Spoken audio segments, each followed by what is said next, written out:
Queridos, eu fui convocado para estar trazendo uma palavra, ser o canal, ser a ferramenta nesta noite, apenas o veículo. A palavra do Senhor, ela é extraordinária, eu sou apenas um canal. E queridos, faz 20 dias, e eu estava naquela luta, irmãos, porque eu gosto de um tema, e estudei o tema, estava tudo muito lindo, muito maravilhoso, mas de repente, o Espírito Santo mudou algumas coisas. E aí, eu naquela guerra, irmãos, a minha alma estava em guerra. E aí, queridos, eu faltei um domingo. Fiz um acordo com um amigo, eu ia na festa, ele ia faltar no culto. Domingo seguinte, ele faltaria e eu ia na festa dele, e assim sucessivamente. Mas quando chegou na minha vez, eu saí no finalzinho, meu pessoal não veio para a igreja. Eu fiquei ali no meu cantinho, mesmo de jeans, eu fiquei ali no meu cantinho, falei, Senhor, foi o domingo retrasado, irmãos. Falei, Senhor, eu preciso sair daqui com uma palavra. Eu preciso de uma confirmação. A Marlene, minha amiga, minha irmã em Cristo Jesus, ela começou a ministrar, não sei se foi antes do primeiro hino, do primeiro louvor, ou foi no meio, entre. Ela começou a ministrar e ela falou assim, eu fiquei por 20 anos na igreja, com o olho no mundo. Eu fiquei 20 anos na igreja, pensando no samba. Eu fiquei 20 anos na igreja. Ela me deu liberdade para que eu pudesse falar, irmãos. Ela é minha amiga. E eu pedi autorização para ela para falar. Irmãos, as palavras dela naquele momento foi como flecha ao meu coração. O Espírito Santo levou como flecha ao meu coração e confirmou a palavra que Deus tem para nós nesta noite.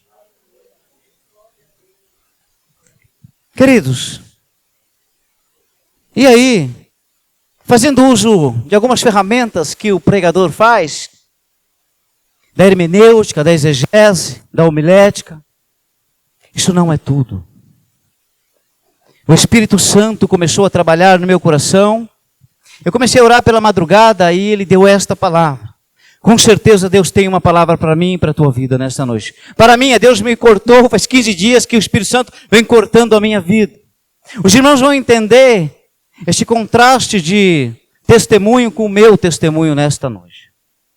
Gostaria, sem mais delongas, de compartilhar uma passagem com os irmãos que está na carta que Paulo escreve aos Efésios, capítulo 4, versículo 11, 12, 13 e 14. Efésios 4, 11, 12, 13 e 14. E ele mesmo concedeu uns para apóstolos, outros para profetas, outros para evangelistas e outros para pastores e mestres, com vistas ao aperfeiçoamento dos santos para o desempenho do seu serviço, para a edificação do corpo de Cristo. Até que todos cheguemos à unidade da fé e do pleno conhecimento do Filho de Deus, a perfeita varonilidade, à medida da estatura, da plenitude de Cristo. Para quê? Não mais sejamos como meninos, agitados de um lado para o outro, e levados ao redor por todo vento de doutrina, pela artimanha dos homens, pela astúcia com que induzem ao erro. Queridos, sabemos que o apóstolo Paulo, no capítulo 1, 2 e 3 de Efésios, é totalmente teologicamente, teologia pura, irmãos, tratando-se de doutrinas, que ele fundamentou as doutrinas no 1, 2, 3 para a igreja de Efésios. Mas já no capítulo 4, irmãos, é praticidade. Ele está trazendo algo muito prático e dia a dia para os irmãos desta igreja. Queridos, nós sabemos que vida cristã não é ausência de lutas, não é ausência de sofrimento, de dor, de decepções, de tribulações. Não é nada disso. Entretanto, muito do nosso sofrimento, da nossa dor, das nossas angústias, das nossas tribulações, do que passamos é fruto causado pela imprudência, pela imaturidade e pela falta de discernimento, os quais não passaríamos. Seríamos poupados de muita dor de cabeça, de muita tribulação e de muito sofrimento. Muito do que nós sofremos é em razão do onanismo espiritual, é em razão da imprudência, da imaturidade. Agora entra o Josias. No ano de 2023, eu queria alcançar algumas metas, alguns projetos em 2023, como todo mundo faz. Alguns, com certeza colocou, quero trocar de carro esse ano, quero trocar a mobília esse ano, eu quero fazer uma faculdade, eu quero cursar, eu quero fazer pós, eu quero mudar o meu guarda-roupa este ano. Eu quero, e colocou ali. Tudo isto é lindo, é maravilhoso, é válido. Mas existe uma regra, existe uma ordem, que devemos aceitar esta ordem.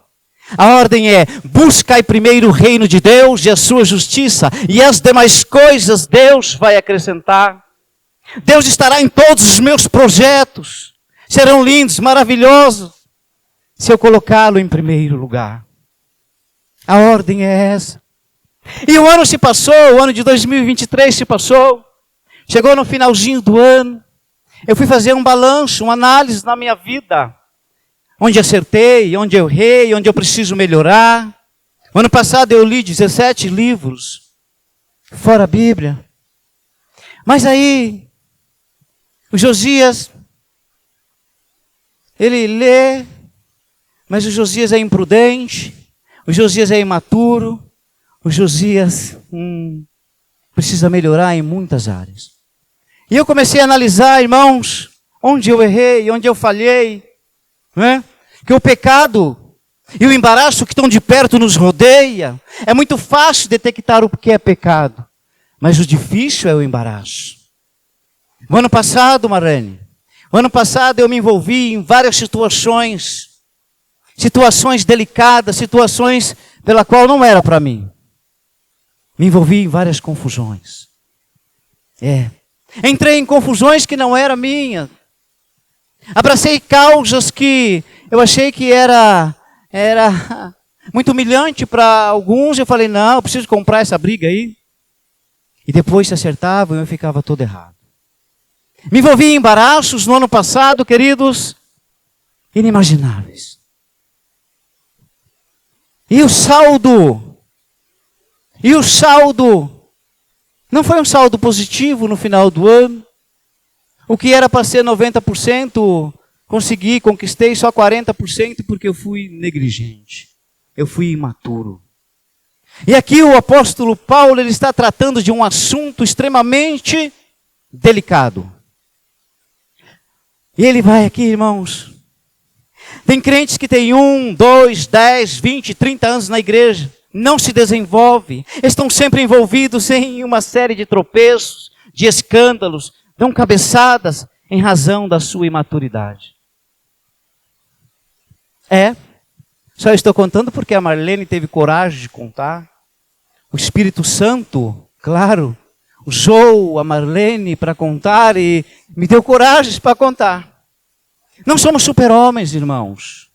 Somos humanos. Mas eu gostaria de ler um texto antes para fundamentar melhor o que quero dizer.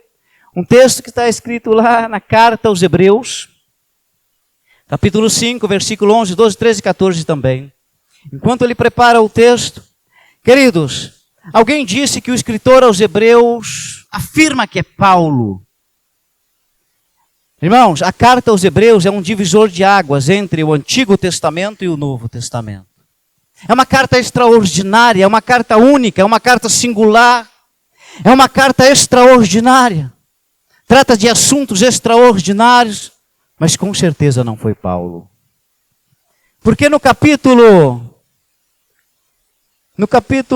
2, se não me falha a memória, no capítulo 2, versículo 1, diz assim: por esta razão importa que nos apeguemos com mais firmeza às verdades ouvidas, para que delas jamais nos desviemos. Se, pois, se tornou firme a palavra falada por meio de anjos, e de toda transgressão ou desobediência, recebeu justo castigo. O 3. Como escaparemos se negligenciarmos tão grande salvação, a qual, tendo sido anunciada inicialmente pelo Senhor, foi-nos depois confirmada pelos que ouviram. Olha, queridos, o que está dizendo aqui esta passagem, esse texto, é que com certeza não foi ele.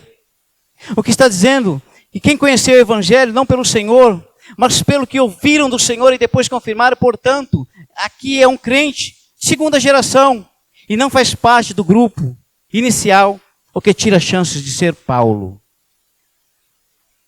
Paulo, diferente deste, ele aprendeu, ele teve revelações do Senhor no deserto da Arábia, diretamente do Senhor. E em cadeias, depois lá à frente, em cadeias Paulo escreve as cartas. Queridos, a carta aos Hebreus é bem diferente. O autor aos Hebreus, a abordagem do autor, tanto é que ele nem quis o nome dele na carta, senão ele teria colocado. O autor aos Hebreus, queridos, ele vem tratar de um assunto extremamente necessário para esta igreja. Interessante que ele vai dizer assim, ele faz um tratado de fé, irmãos, ele vai falar de fé aqui, que Paulo também tratou de fé, em Romanos, Gálatas, mas não tem nada a ver com esse escritor. Paulo trata de fé totalmente, ele aborda a fé totalmente diferente desse autor. Interessante que esse autor, queridos, alguns dizem que é Lucas, o grego, outros dizem que é Apolo. Com certeza, queridos, eu acredito que é mais Apolo. Mas seja lá quem for, foi um homem usado por Deus. E quando ele escreve, ele vai falar do Antigo Testamento, do tabernáculo. Ele coloca os utensílios do tabernáculo em lugares diferenciados. Este erro jamais Paulo cometeria. Ele colocou o candelabro, ele colocou a mesa da propiciação em lugares diferentes. O apóstolo Paulo jamais cometeria esse erro. Porque o apóstolo Paulo, ele era um exímio, principalmente do Antigo Testamento. Mas aqui o comentarista, o autor aos Hebreus, ele vai falar algo interessante. Hebreus 5:11. Ele vai falar algo muito interessante. E ele vai tratar um assunto com a igreja. Ele começa a tratar um assunto com esta igreja. E olha o que ele vai dizer. A esse respeito, temos muitas coisas que dizer. É difícil de explicar. Porquanto, aqui são crentes convertidos. É uma igreja antiga. Aí ele vai dizer, porquanto vos tendes tornado tardios em ouvir. O 12. Pois com efeito, quando devia ser mestres, atendendo ao tempo decorrido, tendes novamente necessidade de alguém que vos ensine de novo. Quais são os princípios elementares dos oráculos de Deus? Assim vos tornaste como necessitados de leite e não de alimento sólido. Ora, todo aquele que se alimenta de leite é inexperiente na palavra da justiça, porque é criança. Mas o alimento sólido é para os adultos, para aqueles que pela prática têm as suas faculdades exercitadas para discernir não somente o bem, mas também o mal. Olha que interessante, queridos. Ele vai falar com um grupo de pessoas que são convertidos. Mas conversão é comparada a um nascimento. A conversão, queridos, Jesus, conversando com Nicodemos, ele diz, é preciso nascer de novo. Irmãos, mas nenhum bebê, com 5 anos de idade, ele continua bebê. O que se espera desse bebê é que ele cresça, que ele se desenvolva. Semelhantemente, o que espera dos cristãos, após nascerem de novo, é que eles amadureçam, é que eles se desenvolvam. Deus tem um propósito com a sua igreja aqui na terra. Após a conversão, o nosso alvo é a glorificação. Queridos, somos muito rasos. Se eu passasse o microfone e perguntasse neste momento, por que você crê no que você crê? Em que está alicerçada a tua fé? Fala da tua fé para mim. Fala sobre anjos. Qual é o papel dos anjos? São doutrinas fundamentares, doutrinas, queridos, cardeais, muitas vezes não saberíamos responder. Eu estou falando de crente com 5, com 10, com 15, 20, 30 anos na igreja. Essas perguntas se tornariam difíceis para ele. Porque, queridos, o apóstolo Paulo, ele faz uso de duas figuras, não é? Ele faz uso do atleta. Ele vai falar do atleta. Ele vai falar que o atleta, ele está em uma corrida. Ele começa a conversão, ele começa a corrida. E eu ouvi um pregador dizer que o atleta, queridos, ele se aquece, não é? Ele alonga para não dar distensão. Mas o pregador dizia que tem certos tipos de atleta que ele esquece de amarrar os cadarços. E não precisa o sopro de Satanás, não precisa nada. Ele cai sozinho. E o apóstolo Paulo também vai dizer que nós somos comparados ao soldado. Queridos, ser comparado a um atleta ou ao soldado nos tira da zona de conforto. Soldado, querido, eles têm que estar pronto para guerrear. Em nenhum momento o soldado está em sua zona de conforto. Não é? E o crente, queridos, ele tem que sair dessa zona de conforto. Há um processo, queridos. Processo de conversão até a glorificação, que é a nossa entrada nos céus. Há um processo de caminhada, um processo de luta. Não estamos isentos de luta, de tribulações, não estamos isentos. Quem disse que ser crente, aceitar Jesus, está isento de lutas, tribulações, decepções, frustrações? Não, queridos, não estamos isentos de nada disso. Porém, Deus tem um propósito com a sua igreja aqui na terra. Mas enquanto estivermos na terra, o propósito de Deus é o nosso amadurecimento, nosso crescimento espiritual. E o Josias precisa crescer, e o Josias precisa cavar mais, o Josias precisa ler mais, o Josias precisa meditar mais. Eu estou lendo um livro, irmãos, esse livro ele é extraordinário. É um livro pesado, não é fácil, mas é um livro gostoso de ler, é um livro Generais de Deus, fala de homens extraordinários. John Wycliffe, ele viveu em 1360, nasceu em 1330, e ele fala que Satanás não está nem aí com o crente que tem 10, 15, 20 Bíblias. Pode ser a Bíblia que for, do tamanho que for, você pode pôr debaixo do braço, carregar outra na mão, ele não está nem aí com um crente desse tipo. Mas Satanás, ele se preocupa com um crente que tem só 2, 3, 4 versículos guardados no coração. E quando a luta chega, ele fala, o Senhor é meu pastor e em nada vai me faltar. E quando a tribulação chega, ele fala assim, aquele que habita no esconderijo do Altíssimo, eu tenho certeza que a sombra do Onipotente vai me guardar. Desse ele treme porque está guardado na tábua do coração.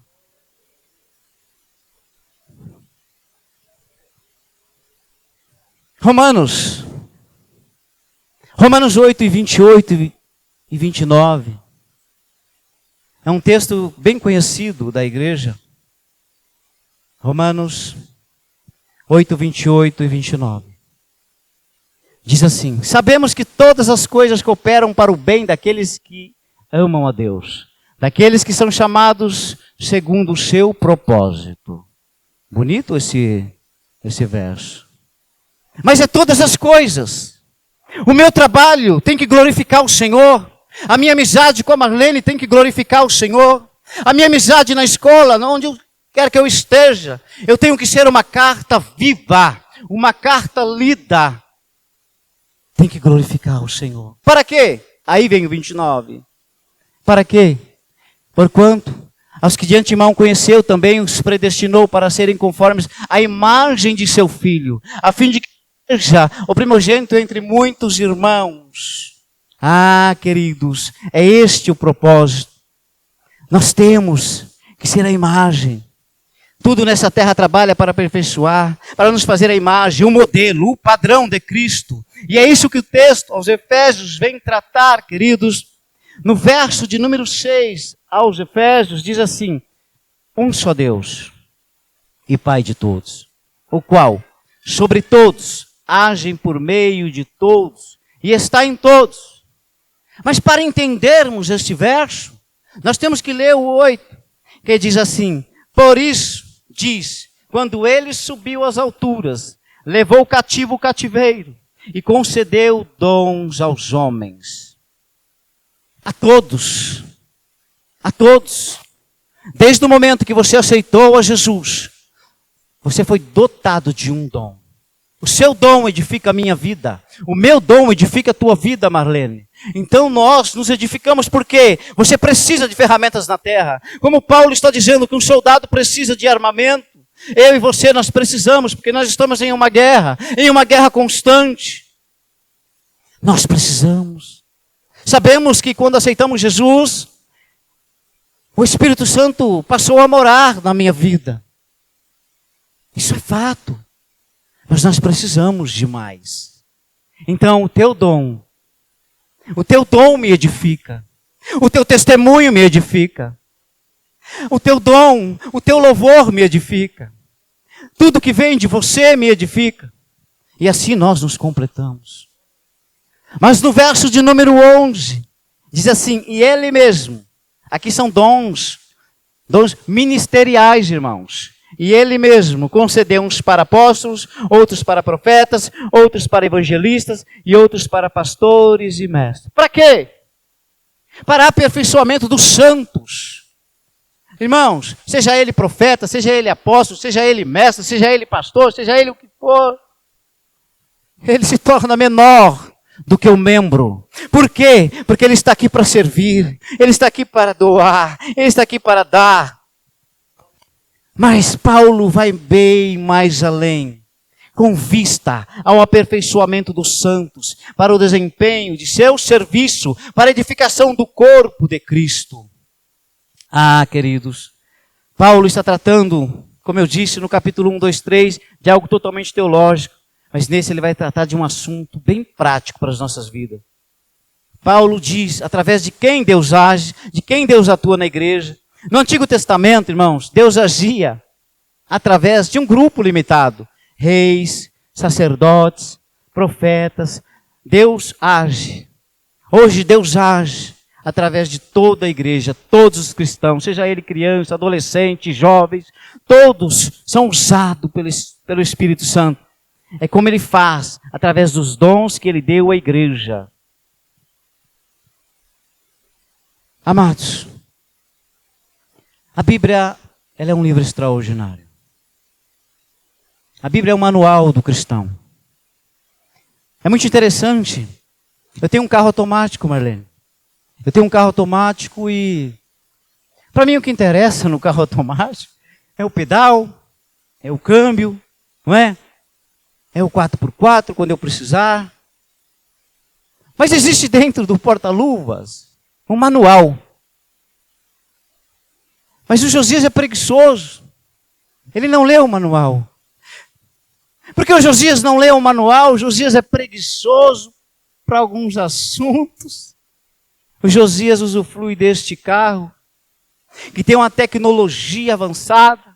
O Josias usufrui de 20% só do que o veículo oferece, do que o automóvel oferece, sabe? Porque o Josias, ele só quer colocar no D, frear e acelerar. Usar o ar-condicionado de vez em quando, vidro elétrico. Mas tem muitas outras funções pela qual Josias não usufrui, porque ele não leu o manual. Falando de vida cristã, há muitas receitas extraordinárias e maravilhosas porque nós não lemos o manual prático do cristão, que é a Bíblia Sagrada. Muitas vezes falhamos, irmãos, por não ler a Bíblia Sagrada. Muitas vezes erramos por não ler a Bíblia Sagrada.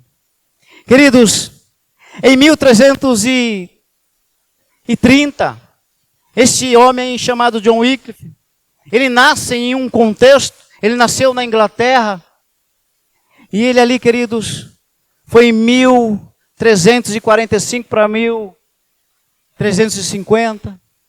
A Inglaterra foi tomada por uma peste, a peste negra, mais conhecida como a peste bubônica. Uma peste que dizimou metade da Inglaterra.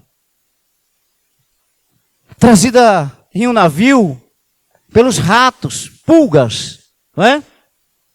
Dizimou metade da Inglaterra. E John, neste momento, está estudando, preocupado, perdendo um amigo da direita, perdendo um amigo da esquerda. E ele que estava para entrar, sabe, em uma igreja católica para aprender. E ele ali começou a estudar a Bíblia. Começou a meditar na Bíblia. A Bíblia, irmãos, não era para o povo. A Bíblia era dominada pelos papas, pelos padres, pelos cleros da época. O povo não tinha acesso à Bíblia. Não tinha acesso à língua inglesa. A Bíblia era no latim, uma linguagem muito difícil, muito complicada, não era a linguagem do povo. Mas o povo não tinha uma Bíblia sequer em suas casas. E John, aos 16 anos de idade, começou a estudar o latim. E meditando na Bíblia Sagrada, com 3 anos de estudo, ele começou a ver, a notar, o Espírito Santo começou a trabalhar em sua vida, começou a clarear dentro dele algumas coisas. E ele viu que a Igreja Católica cobrava por tudo, cobrava por indulgências. A indulgência cobrava pelo tamanho do pecado. Eu fico imaginando o tamanho de um homicídio, não é? O rico, naquela época, ele pecava e pagava. Era muito fácil pecar, Marlene. Então o rico pecava o mês inteiro, chegava no final do mês e ele, quanto que é o meu pecado? Pagava. Com isso a Igreja Católica só enriquecia. E o rico pecava. A Igreja Católica cobrava pela ceia. A Igreja Católica cobrava por casamento. A Igreja Católica cobrava por tudo. Sendo que Jesus é tão gratuito, não é? E ele começou a analisar aquilo. E viu que não estava certo aquilo. Ele começou a fazer alguns folhetinhos. Mas a Igreja Católica naquela época era tão poderosa, que tirava a coroa de reis. Destronava reis. Era a voz máxima da Igreja Católica. Mas naquela época, ele começou a soltar uns folhetinhos, sabe? Singelos, nos lares, nas casas. Traduzindo a Bíblia do latim para o inglês. E ele começou a entregar alguns folhetinhos e evangelizar. Com medo de ser excomungado pela Igreja Católica, no anonimato, ele foi evangelizando e ganhando um grupo de pessoas. De repente, um dia ele convidou um amigo. Falou assim, olha, você traduz a Bíblia no Antigo Testamento e eu traduzo a Bíblia no Novo Testamento. Vamos traduzir e vamos fazer uma Bíblia no inglês para um povo. Antes dele morrer, ele não viu a obra pronta, queridos. Ele não viu o resultado de sua obra. Antes dele morrer, essa Bíblia foi para Portugal. E lá, irmãos, as gráficas começaram a fazer. E Portugal, queridos, foi evangelizado pela Bíblia desse homem. Mas quando ela entra na Inglaterra, os papas da época as queimaram. Disseram, estamos dando pérola aos porcos. Chamou o povo de porcos, sabe? Essas pérolas não pode. Mas, queridos, ninguém esconde a palavra do Senhor debaixo de nada. A Bíblia explodiu, irmãos, de uma maneira avassaladora na Europa. Foi algo extraordinário. A fé de um homem. Deus usando um homem. Ele, irmãos, muitos queriam a cabeça dele. Ele teve o primeiro infarto, teve o segundo infarto, e ele morreu de infarto. Mas ninguém pôs a mão nele, porque Deus o poupou até o final de toda a compilação da Bíblia, sabe? E foi algo extraordinário, mudou a vida de muita gente. Mas o que eu trago nessa noite é que nós temos acesso a essa Bíblia Sagrada de uma maneira extraordinária. Nós temos acesso e muitas vezes não lemos. Muitas vezes negligenciamos. Graças a Deus que esse autor aos Hebreus não pode falar dos irmãos da parada inglesa no culto de quinta-feira. Não pode. Não pode. Porque no culto de quinta-feira, quem vem nos cultos de quinta-feira aqui, irmãos, é feijoada. Não é leite não, é feijoada. E nós comemos essa feijoada e aprendemos e não nos engasgamos, porque é feijoada. Os irmãos aqui estão preparados para receber feijoada. No versículo de número 13, diz assim: até que todos cheguemos à unidade da fé, pelo pleno conhecimento do Filho de Deus, a perfeita, vou trocar a palavra, maturidade, à medida da estatura da plenitude de Cristo. O que Paulo esperava, irmãos, trazendo essa palavra para a igreja de Éfeso, o que Paulo esperava é que todos, sem exceção, todos cresçam na mesma unidade, no mesmo conhecimento, no mesmo grau de conhecimento, que todos, sem exceção, desde pastores, evangelistas, mas que todos cresçam numa só unidade. Porque é preciso conhecermos o Deus dessa Bíblia, é preciso conhecermos o poder que há no Evangelho. É preciso, irmãos, é preciso. Um dia, talvez, o Josias não tenha a Bíblia em mãos, mas o Josias tem que ter a Bíblia, tem que ter alguns versículos de cor, pelo menos, para pregar o Evangelho. O Josias tem que pregar o Evangelho e falar do amor de Deus com propriedade. Muitas coisas, queridos, que é fato. Aceitamos a Jesus, irmãos, com 10, 15, 20 anos, e não sabemos responder algumas perguntas, Por que você crê no que você crê? Pergunta simples. Mas tem resposta. Para provar para o mundo por que você crê no que você crê.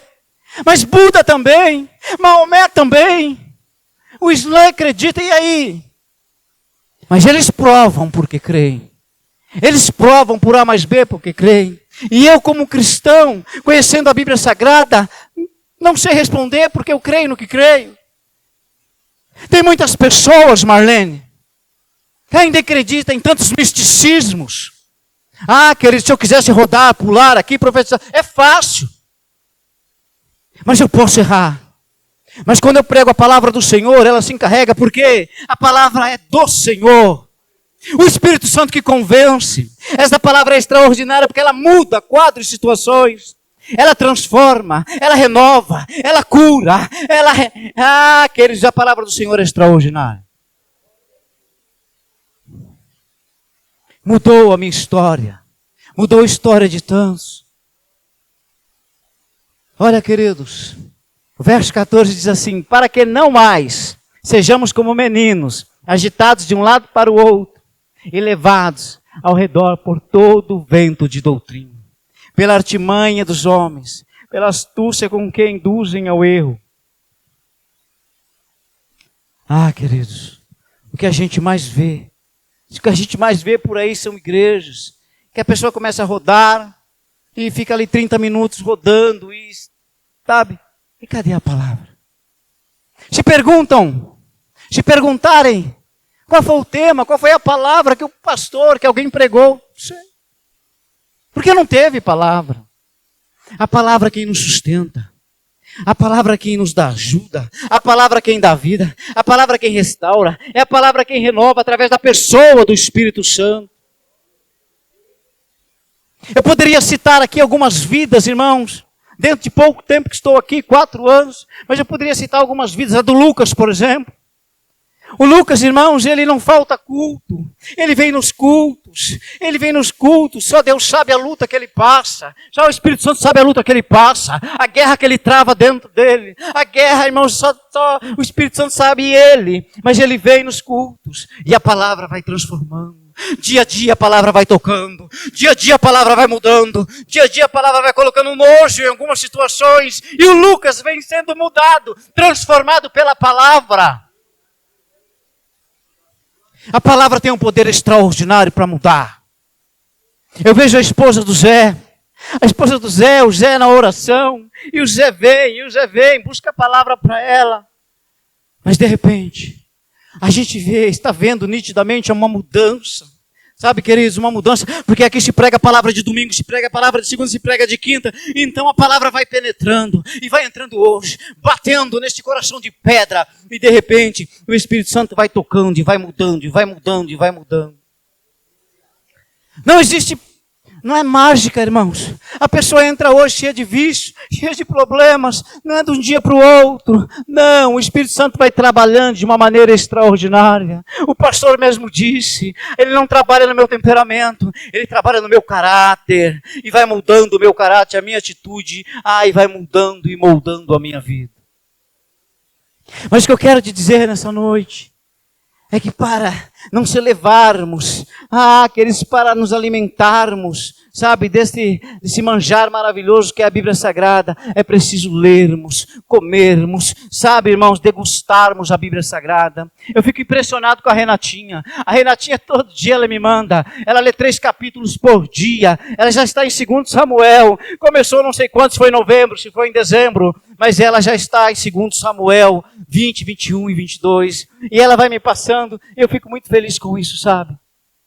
Eu leio muitos livros, amados, leio mesmo para o meu conhecimento, mas o que transforma a minha vida, o que alimenta a minha vida, o que dá direção para a minha história é a Bíblia Sagrada. A Bíblia Sagrada, queridos, ela é o manual prático do cristão. A Bíblia Sagrada é um livro extraordinário, é um livro que transportou por vários e vários milênios aí, e chegou em nossas mãos. A Bíblia Sagrada, queridos, é algo extraordinário. Estava em poder da Igreja Católica até um certo tempo, mas depois a Igreja não conseguiu segurar mais. Chegou até nós. Por isso é importante lembrarmos que é a única que muda, a única que transforma. Transformou a Marlene. Queridos, o fato é, se aceitarmos Jesus e ficar de olho no mundo, de que adianta? Nem curte o mundo e nem curte Jesus. O que adianta? O Josias está aqui, queridos, e está sedento pela cocaína. O que muda? Queridos, o olho está lá, o coração está lá, então passa para lá de uma vez. Curte lá de uma vez. Aproveita logo de uma vez. Verdade. Porque é morno, não é frio nem quente. Porque Jesus, quando o aceitamos, Ele tem promessa para as nossas vidas. Ele dá estrutura para o casamento. Ele conserta relacionamentos. Porque quando o Espírito Santo entra dentro do lar, as coisas mudam, irmãos. As coisas mudam.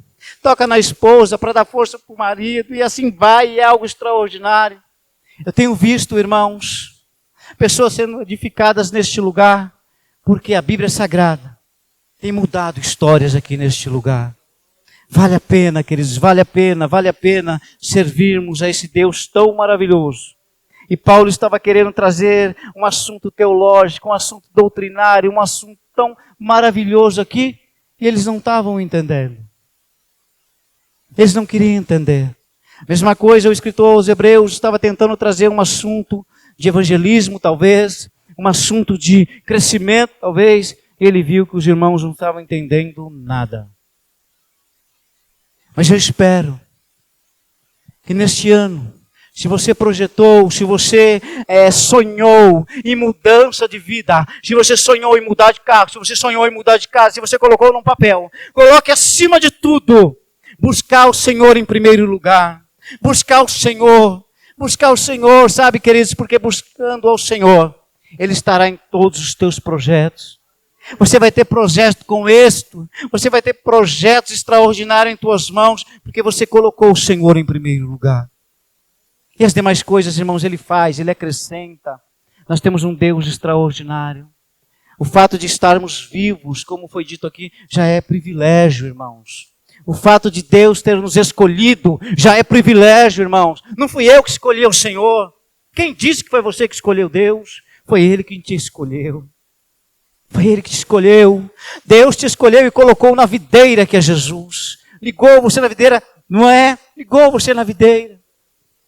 Então, queridos, você que está aqui nesta noite, eu não sei quais foram os seus planos, quais são os seus planos para este ano, mas coloca nas mãos do Senhor, coloca Ele em primeiro lugar. Com certeza teremos um ano de 2024, um ano extraordinário, um ano diferente de 2023. Eu errei muito, irmãos, muito mesmo em 2023, mas com certeza, este ano, o Espírito Santo tocou na minha vida, E os mesmos erros, com certeza, eu não vou cometer. Vou ser mais seletivos com algumas amizades. Não andarei por certos lugares. Não vou estar entrando em qualquer tipo de situação, porque eu preciso crescer. Eu preciso amadurecer. Eu preciso amadurecer, queridos. Todos nós precisamos amadurecer. Eu não sei se você esperava uma palavra que você pulasse nessa noite, uma palavra que você explodisse nessa noite, mas esta é a palavra que o Espírito Santo colocou no meu coração. Nós precisamos amadurecer, nós precisamos mudar o nosso ponto de vista, nós precisamos mudar esse conceito. Queridos, nós precisamos mudar. Precisamos ler mais a Bíblia Sagrada. Precisamos meditar mais na Bíblia Sagrada. Precisamos acreditar mais. Precisamos acreditar mais. Eu estava conversando com a Marlene um dia desse, e ela disse: Osias, a gente precisa acreditar mais. A gente não ora por milagre. A gente não ora porque a gente não acredita mais. Queridos, quantas preciosidades está nessa Bíblia Sagrada. Quantas coisas maravilhosas, irmãos, é para mim e para você. E eu conheço só 10%, se conhecer muito 10% do Deus pela qual servimos. Queridos. Esse manual aqui, queridos, muitas vezes Josias lê muito pouco, conhece muito pouco. Josias é muito raso. E que a minha lição de vida, o que eu passei em 2023, sirva para alguém nesta noite. Eu gostaria de fazer uma oração, fazendo uso de 3 minutos antes do louvor. A irmã Meire irá cantar. Eu gostaria que a igreja colocasse de pé neste momento. Que você fizesse, nesta noite, trouxesse a sua memória, sabe, um compromisso com o Senhor.